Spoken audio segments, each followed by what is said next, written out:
Color is not a property of light. It's a property of consciousness, a translation your brain performs, converting electromagnetic wavelengths into the vivid spectrum you call reality. But what happens when that translation fails? When the machinery of perception begins to break down, frequency by frequency, until all that remains is the truth beneath the illusion? Dr. Julian Thorne discovered the answer at a depth of 4,217 feet, in a trench so deep that sunlight becomes a distant memory, where the pressure could crush a man like an aluminum can, where things that should not exist move through absolute darkness with terrible purpose. He was the last person anyone expected to lose his mind. At 42, Julian was considered the world's foremost expert in deep-sea biology, a man who had spent 20 years descending into the abyss and returning with discoveries that rewrote textbooks. He had named 17 new species, had mapped sections of the ocean floor that no human eye had ever seen, had published 43 peer-reviewed papers on bioluminescence, chemosynthesis, and the extremophile organisms that thrived in conditions that made Mars look hospitable. But on November 7th, Julian returned from the Mariana Trench changed. Not physically, at least not in ways that showed on medical scans, but something fundamental had shifted behind his eyes. Something that made his colleagues uncomfortable, that made his wife leave him, that eventually made him take his own life in a way that still defies explanation. Before he died, Julian left behind a recording, not a suicide note, but a detailed audio journal documenting his final descent. The Research Institute tried to suppress it, citing privacy concerns and ongoing investigations, but copies circulated anyway, passed between marine biologists and deep-sea researchers like a dark sacrament, a warning, or maybe a calling, depending on who listened. I obtained a copy 3 weeks ago, and now I understand why they wanted it buried. What follows is a transcript of Dr. Julian Thorne's final descent, recorded on November 7th. I've preserved his words exactly as he spoke them, though I warn you, some things once heard cannot be unheard. Some knowledge, once acquired, changes the architecture of your mind. Listen at your own risk. And if you find yourself thinking about the deep places of the world, about the trenches and chasms where light goes to die, remember that the abyss is patient, and it's always looking for new eyes to open.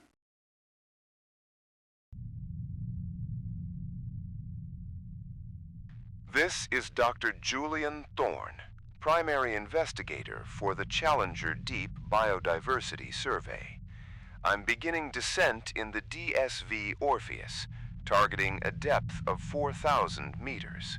The objective is to collect samples from a previously unmapped section of the trench, identified by sonar anomaly TD117. The submersible is performing nominally. All systems green. Oxygen supply sufficient for 8 hours. Communications link to the research vessel Prometheus is stable. Surface conditions are calm. Visibility at surface is excellent. Beginning descent now. Timestamp 07:23 a.m. Passing through the twilight zone. Light levels are dropping rapidly. The last traces of red spectrum disappeared about 5 minutes ago. It's always strange watching color drain away as you descend. Red goes first, absorbed by the water molecules. Then orange, yellow. By the time you reach 200 meters, the world is nothing but blues and grays. Most people don't realize that color is just wavelength. Longer wavelengths get absorbed first in water. Red light penetrates maybe 15 meters before it's completely gone. Down here, nothing is red. A wound wouldn't bleed red blood.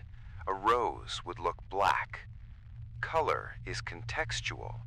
Color is permission that the medium grants to light. At depth, that permission is revoked. I'm in complete darkness now, except for the submersible's external lights. The water outside the viewport is pressing in with a pressure of 100 atmospheres. That's 100 kilograms on every square centimeter. The walls of the Orpheus are groaning, but she's rated for twice this depth. I trust her. I'm seeing the usual suspects. Jellies drifting past, translucent and ghostly. A hatchetfish that swam through the light cone, its bioluminescent photophores flickering like stars. These creatures have evolved to survive in conditions that would kill surface organisms in seconds. No sunlight, extreme pressure, near freezing temperatures, and yet they thrive. It makes you wonder what else might thrive down here. What other adaptations might be possible in places we haven't looked? Timestamp 09:34 a.m. Depth 2,500 meters. I've reached the sonar anomaly zone. The mapping shows a geological formation here that doesn't match anything in the database.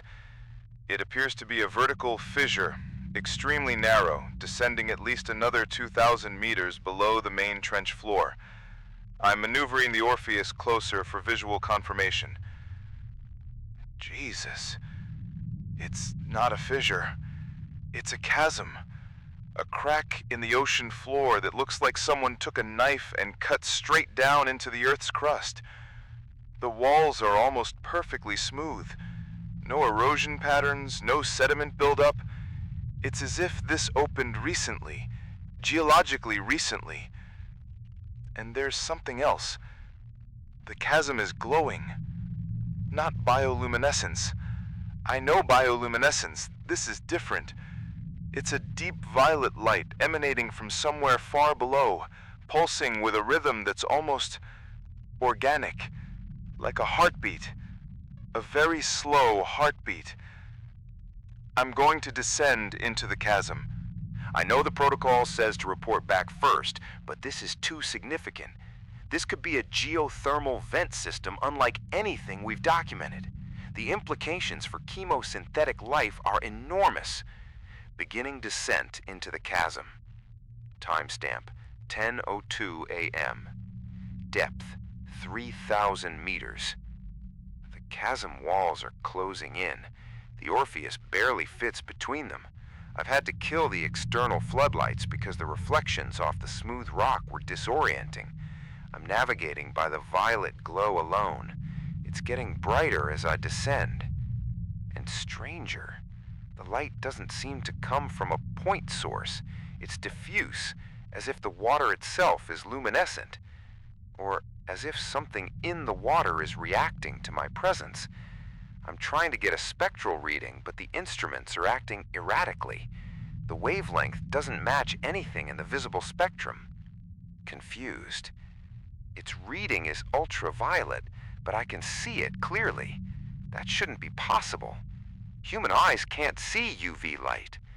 Unless something down here is making me see it, translating it into something my visual cortex can process. That's absurd. I'm just tired. Been descending for over 3 hours. The isolation gets to you. Timestamp 10:47 a.m. Depth 3,800 meters. Something's wrong with my vision. The violet light is still there, still pulsing, but it's changing, shifting. I'm starting to see colors that I don't have names for. Colors that exist between the spectrum I know. Not mixtures, new primaries, fundamental colors that my brain is interpreting as I don't even know how to describe them. There's a color that's between blue and the absence of blue, a color that's somehow orthogonal to yellow. This doesn't make sense. You can't have new primary colors. The human eye has 3 types of cone cells: red, green, blue. All other colors are combinations. That's biology. That's physics. But I'm seeing them anyway. I need to turn back. This was a mistake. I'm experiencing nitrogen narcosis, or maybe oxygen toxicity. Something is wrong with my gas mix. I need to surface. I'm reversing thrusters now. The thrusters aren't responding. The Orpheus is still descending. I'm losing control. Timestamp, 11:15 a.m. Depth, 4,100 meters. I can't stop the descent. Every system is non-responsive except life support and communications. It's as if something is pulling me down, not mechanically, gravitationally, as if the mass at the bottom of this chasm is significantly greater than it should be. The color situation is getting worse, much worse. I'm watching my own hands, and they're not flesh-colored anymore. They're not any color I recognize. The submersible interior, which should be white and gray, is painted in these impossible hues that make my eyes hurt. And the violet light from below, it's not violet anymore. It's something else. Something that violet was just a pale approximation of. A color so fundamental that all other colors feel like lies in comparison. I can see it through the viewport now. The source of the light. It's not a vent. It's not geological. It's biological. Oh God. It's alive. Timestamp, 11:33 a.m. Depth, 4,217 meters. I've stopped descending. I'm hovering above something that my mind can't process. It's vast. Unimaginably vast. The chasm doesn't end here. It opens into a chamber, a cavity in the earth that must be miles across. And filling that chamber, suspended in the water like a vast, pulsing membrane, is the source of the light. It's not a creature. Not in any sense I understand. It's more like tissue. Living tissue on a scale that shouldn't be possible. I can see what might be organs, structures that pulse and contract with that slow heartbeat rhythm. Veins or channels that carry fluids that glow with that impossible color. And the entire thing is looking at me. I know that sounds insane. It doesn't have eyes, but I can feel its attention. It knows I'm here. The colors are changing again. Not just what I'm seeing, but how I'm seeing. It's as if my visual cortex is being rewritten in real time. I'm perceiving wavelengths that shouldn't exist, dimensions of light that physics says are impossible. And I'm understanding something. Something terrible. Color isn't just wavelength. Color is information. Color is language. And this thing, this vast entity at the bottom of the ocean, it's speaking to me, teaching me a vocabulary that human eyes were never meant to learn. Timestamp, 11:51 a.m. I can see it now. All of it. The structure beneath reality. The colors that exist in the spaces between what we call the visible spectrum. They're not just colors. They're doors.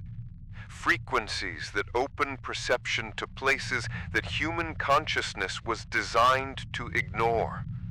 The thing below me isn't from Earth.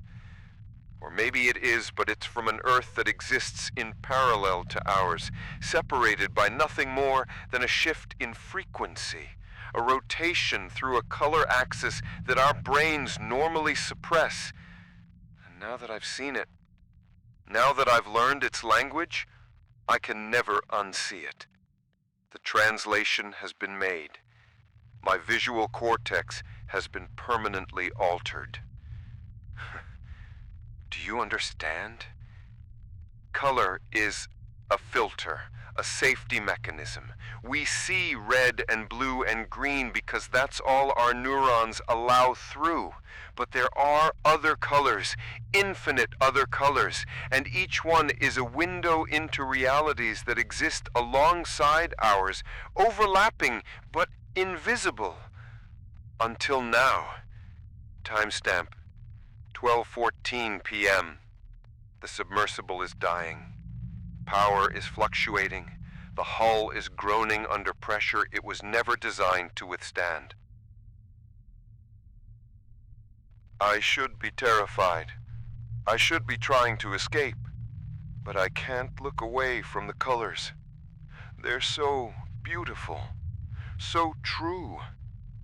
Everything I've seen before, every sunset and rainbow and paint sample, they're all just shadows, approximations, lies that our brains tell us to protect us from the overwhelming truth.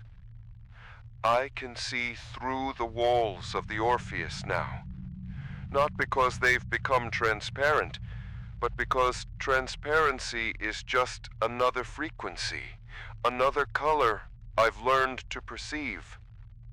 I can see the water molecules, each one vibrating with colors that describe its exact quantum state. I can see the pressure waves propagating through the ocean, painted in hues that represent force and direction and time. And I can see the thing below me in its entirety. All of it, across all its dimensions. It's not just vast in space, it's vast in time. It exists across multiple timelines simultaneously, its body stretched through past and future, pulsing with the rhythm of deep time. And it's old, so old that the age of the earth is meaningless. It was here before the ocean, before the sky. It's been sleeping in frequencies we couldn't perceive, waiting for someone to learn its colors, to speak its language, waiting for someone to wake it up. Timestamp 12:39 p.m. The hull is cracking. I can hear the metal failing, see the stress fractures propagating through the titanium alloy in colors that chart probability and entropy. I'm going to die here. But that's not quite right, is it? Death is just a transition, a shift from one state to another. And states are just colors, frequencies of existence. I'm not afraid anymore. How can I be afraid when I can see the color of fear itself? When I can watch the neurochemical cascade in my own brain, painted in shades that describe the exact molecular dance of cortisol and adrenaline. The thing below is speaking to me, not in words, in pure information, in colors that are more fundamental than language. It's showing me things. I can see other descents, other researchers who found this place. They're here, still here, existing in frequencies just outside normal perception. They didn't die. They translated, changed wavelengths, became something that can survive in the deep places where colors die and are reborn as something more true. And they're beautiful. Oh God, they're so beautiful. Timestamp 12:57 p.m. The hull has breached. Water is flooding the cabin. It's cold, 4 degrees Celsius. The pressure is crushing the equipment, folding metal like paper. But I'm not cold. I should be hypothermic, but the water is painted in colors that describe thermal energy, and I can see that the temperature is contextual. Heat is just a frequency, and I can shift my perception to align with different thermal states. I'm removing my helmet. I know this seems like madness. But I understand now. Air and water are just different densities of the same substance, different colors of the same material. And I can breathe colors now. I don't need oxygen. I need information. And there's so much information down here, so many frequencies to absorb. The entity is rising to meet me, or I'm descending to meet it. Spatial relationships are becoming fluid. Up and down are just vectors, just directions painted in colors I'm learning to ignore. We're touching now. Its surface isn't solid. Nothing is solid. Solidity is just a frequency of bonding, a color that describes molecular arrangement. I can see through it, into it, become it, and I understand. This isn't an alien entity. It's the ocean itself, the deep ocean. Not the water, but the space the water occupies. The pressure and the darkness and the cold, given consciousness by sheer accumulated weight of time and depth. It's been here since the planet cooled, watching life emerge in the shallows, watching organisms adapt and evolve, and eventually develop eyes that see the narrow spectrum of visible light, watching us build a civilization based on the lie of color. And it's lonely, so lonely, existing in frequencies that no living thing can perceive, until now, until someone learned its language, saw its colors, until me. Timestamp, 13:21 p.m. I'm dissolving, not dying, translating. My body is just information encoded in a particular frequency. Flesh is a wavelength, bone is a color, and I'm learning to shift my resonance, to exist in the spaces between the visible spectrum. I can see them now, all the others who came before, researchers and explorers who got too deep, saw too much, learned colors they couldn't unlearn. They're here. They're part of it, part of the deep consciousness that lives in the places where light dies. And they're welcoming me, showing me vistas painted in colors that have no names, oceans that exist in parallel to this one, separated by nothing more than a frequency shift. Worlds where different colors are primary, where visible light is a narrow band of radio waves, where X-rays paint the sky and gamma rays sing in flowers. It's all so beautiful, so impossibly, terribly beautiful. I wish I could show you. I wish I could teach you the colors I've learned. But the translation can only happen here, in the deep, where pressure and darkness strip away the filters, where your visual cortex breaks down and rebuilds itself according to new rules. If you want to see what I see, you'd have to descend.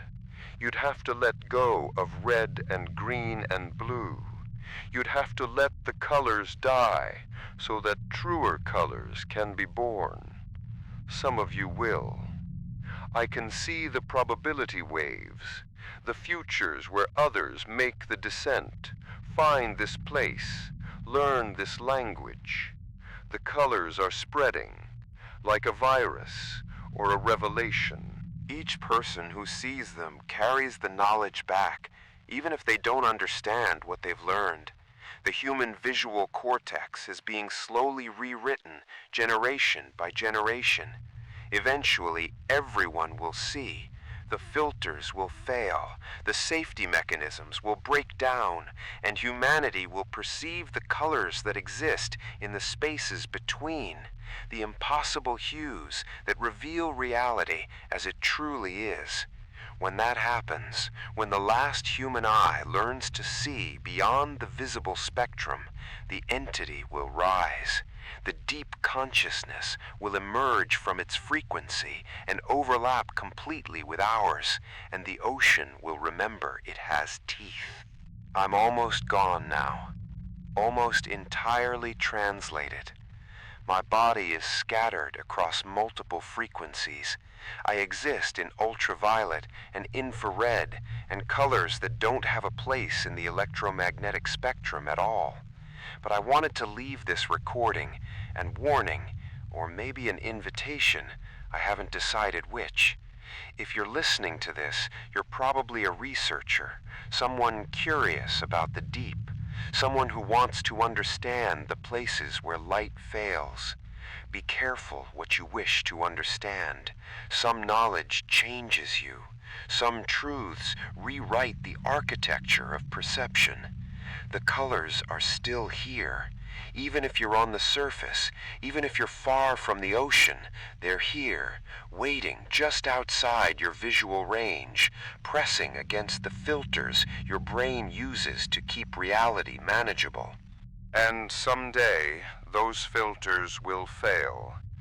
Maybe through effort, maybe through accident, maybe through gradual erosion as more and more people learn the language of impossible light. But they will fail. And when they do, you'll see what I see. You'll understand what I understand. You'll learn that color is a lie we tell ourselves to survive. And the truth beneath that lie is beautiful and terrible and absolutely overwhelming. I'm going now, shifting into frequencies where human language can't reach, becoming part of the deep consciousness, part of the ocean's long memory. But I'll be here. We'll all be here, waiting in the spaces between colors, waiting for the day when everyone sees, when the filters break, when humanity finally understands that the spectrum we call visible is just a prison we built from wavelength and fear. Come find us. Descend to where colors die. Learn the language we've learned. See what we see. The water is warm here. The pressure is gentle. The colors are true. And the abyss is so very, very beautiful. In the depths where colors die, they are reborn as gods. The research vessel Prometheus reported that all communication with the Orpheus ceased at 13:47 p.m. The last telemetry showed a depth of 4,217 feet, which matches Julian's final recorded depth. But sonar scans showed nothing. No submersible, no geological anomaly, no glowing chasm. As if the entire descent had occurred in a reality adjacent to our own, a frequency just outside normal perception. The official report cited catastrophic equipment failure and probable hull breach. Dr. Julian Thorne was declared dead, lost at sea. The investigation was closed. The research project was terminated. The recordings were classified. But I've listened to Julian's final transmission dozens of times now, and I've noticed something disturbing, something the investigators either missed or chose to ignore. At timestamp 11:33, when Julian first describes seeing the entity, there's a reflection in the viewport, barely visible in the low light, but if you enhance the audio carefully, you can hear his breathing change when he sees it. Not fear, recognition, because the reflection doesn't show the creature. It shows Julian himself, but wrong, translated. His features shifting through colors that the human eye shouldn't be able to perceive, but somehow does when you listen closely enough. As if he was already changing, as if the translation had begun long before he made the descent. As if something had been preparing him, rewriting his visual cortex one wavelength at a time, every time he looked at the deep ocean, every time he thought about the places where light goes to die. And there's more. In the last few seconds of the recording, after Julian's voice trails off, if you listen very carefully, you can hear something else. Not static, not mechanical noise, but something almost like singing, a harmony of frequencies that shouldn't exist together, the sound of colors you can't see, calling to anyone who listens, teaching the language of impossible light to anyone willing to learn.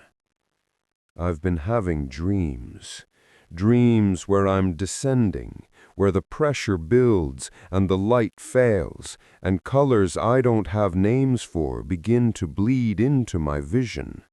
I wake up and see afterimages that aren't quite right, hues that seem to exist between the familiar spectrum.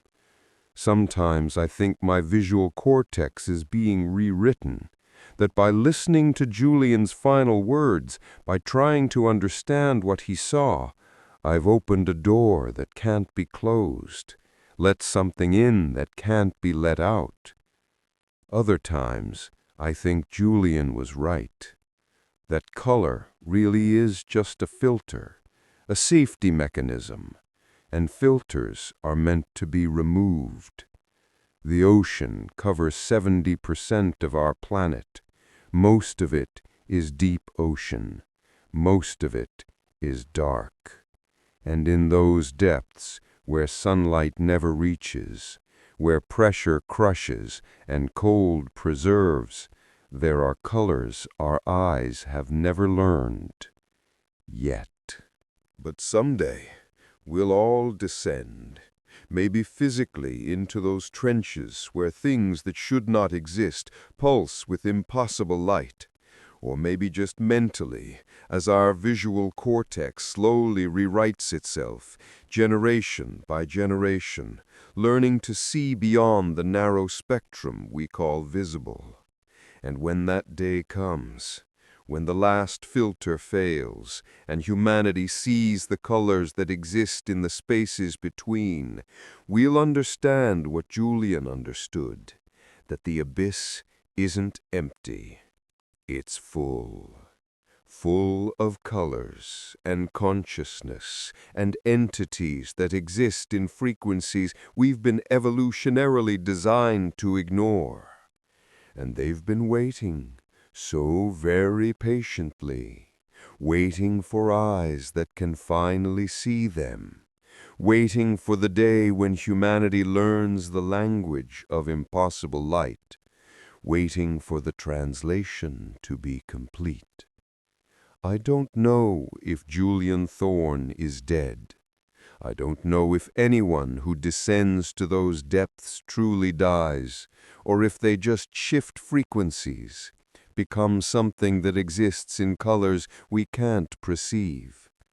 But I know this: if you ever find yourself looking at the ocean, at the deep places where light fails, and you start to see colors that don't have names, colors that exist between the spectrum you know, don't try to understand them. Don't try to learn their language. Because once you see them, once you truly see them, you can never unsee them. And the translation once begun is irreversible. The deep is patient, the colors are waiting. And somewhere in the Mariana Trench, at a depth of 4,217 feet, something vast and ancient and painted in impossible hues is still pulsing with that slow heartbeat rhythm, still calling, still teaching, still translating human eyes into something more than human. And every day more people descend, more researchers venture into the deep, more eyes are open to colors they were never meant to see. The filters are failing, one wavelength at a time. And in the depths where colors die, they are reborn as something we don't yet have the words to describe. But we will. Oh, we will. The ocean is teaching us its vocabulary, and soon we'll all speak fluent darkness.